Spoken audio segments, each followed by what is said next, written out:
Hello મિત્રો, સ્વાગત છે તમારું જયશ્રીસ કિચનમાં। તો આજે આપણે બનાવીશું ખમણ ઢોકળાની રેસીપી। તો તેના માટે મેં અહીંયા ચણાનો લોટ ને 3 ચમચી ખાંડ લીધી છે અને 1 ચમચી લીંબુના ફૂલ આવે તે લીધા છે અને પાણી છે। તો આપણે પહેલાં પેસ્ટ બનાવી લઈશું। તો એક બાઉલ લઈ લઈશું।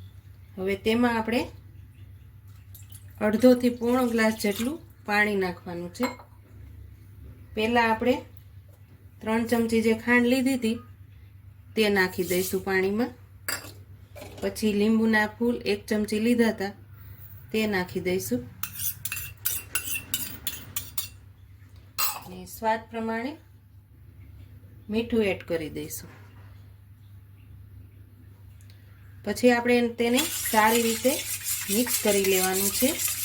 એકદમ સરસ મિક્સ થઈ જાય ત્યાં સુધી આપણે તેને હલાવવાનું છે। પાણીને થોડું મિશ્રણ થઈ જાય પછી તેમાં આપણે 1 મોટી ચમચી જેટલું તેલ એડ કરી દઈશું।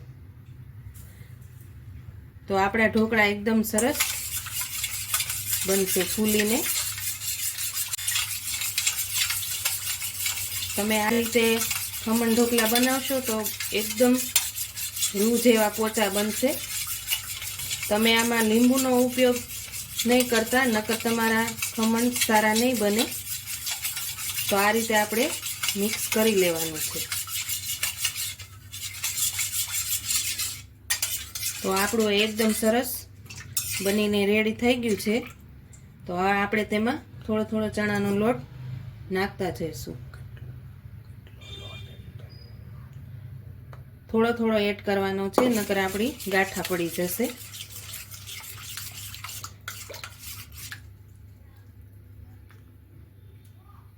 થોડોક લોટ એડ કરી દઈશું।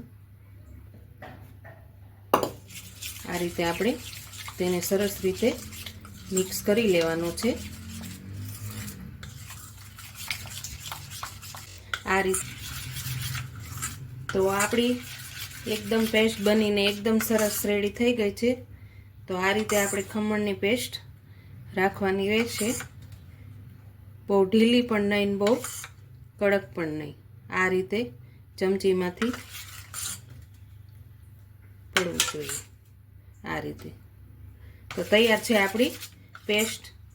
તો આપણે 15 મિનિટ માટે આપણે તેને રેસ્ટ આપી દઈશું।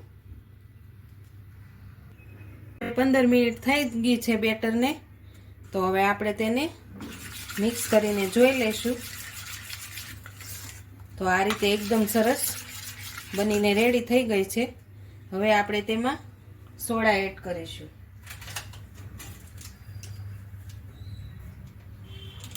એક ચમચી જેટલા ખાવાના સોડા નાખી દઈશું અને તેને સારી રીતે ફેટી લઈશું।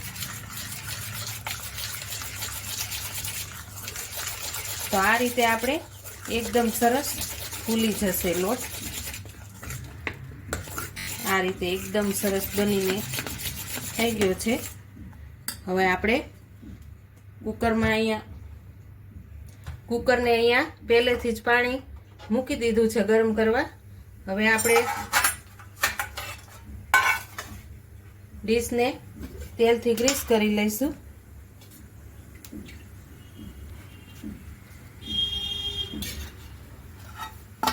આ રીતે તેલથી ગ્રીસ કરીને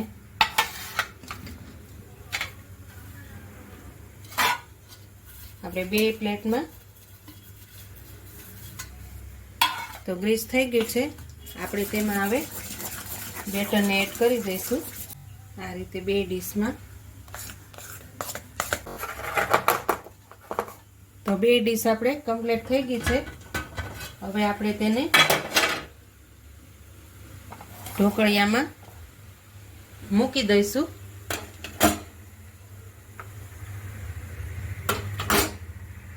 હવે આપણે તેને 15 મિનિટ સુધી થવા દઈશું।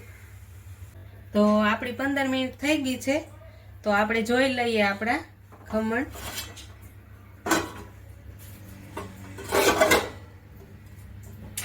તો આ રીતે આપણે ચેક કરી લઈશું। તો આપણા ખમણ એકદમ બનીને રેડી થઈ ગયા છે. તો હવે આપણે ગેસ બંધ કરીને બહાર કાઢી લઈશું.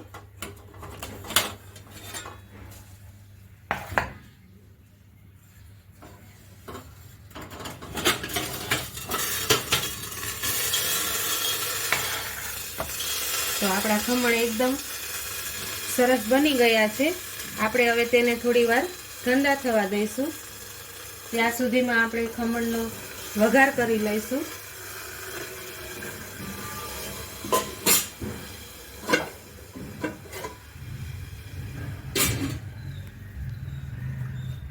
તો અહીંયા વઘાર કરવા માટે ગેસ ચાલુ કરી દઉં.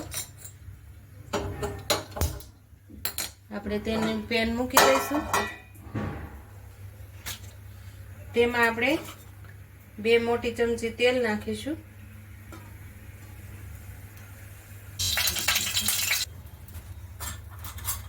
તો આપણું તેલ આવી ગયું છે. તો આપણે તેમાં રાઈ એડ કરીશું.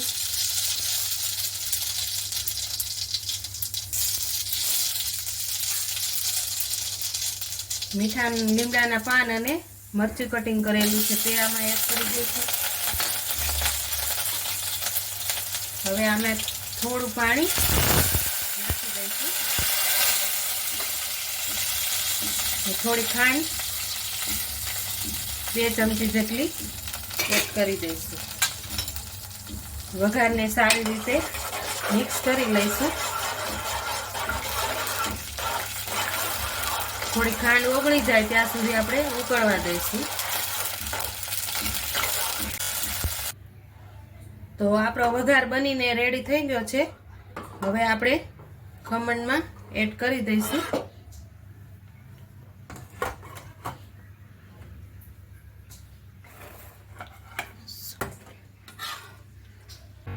આ રીતે આપણે ઉપર વઘાર કરવાનો રહેશે.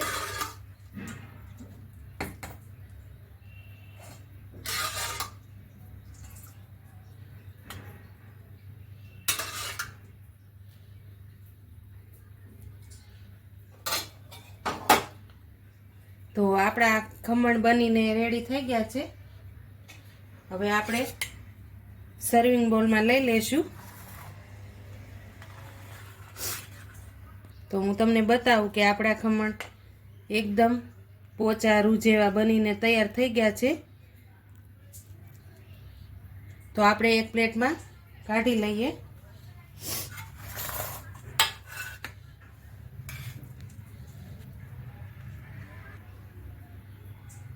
તો આપણા ખમણ બનીને રેડી થઈ ગયા છે. ઉપરથી આપણે કોથમીર એડ કરી દઈશું. તો તૈયાર છે આપણા ખમણ ઢોકલા. તો જો એકદમ પોચા રૂ જેવા બનીને તૈયાર થઈ ગયા છે. તો જો તમને મારી રેસીપી પસંદ આવે તો લાઈક કરજો, શેર કરજો અને મારી ચેનલને સબસ્ક્રાઈબ કરજો. ને કોમેન્ટ બોક્સમાં જણાવજો કે તમને મારી રેસીપી કેવી લાગી.